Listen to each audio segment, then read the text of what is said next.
প্রশ্ন রবীন্দ্রনাথ ঠাকুর।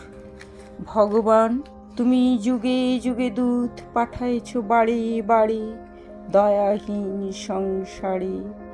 তারা বলে গেল ক্ষমা করো সবে, বলে গেল ভালোবাসো, অন্তর হতে বিদ্বেষ বিষ নাশো।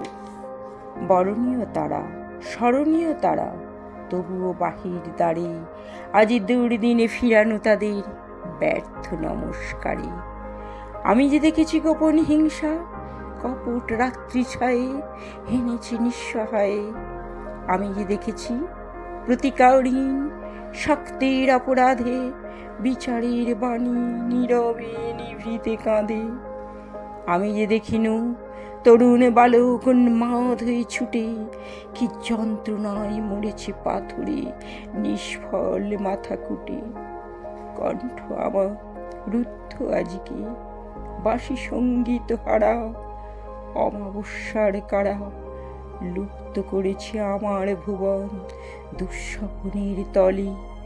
তাই তো তোমায় শুধাই অশ্রু জলে, যাহারা তোমার বিষাইছে বায়ু নিভাইছে তব আলো। তুমি কি তাদের ক্ষমা করিয়াছ?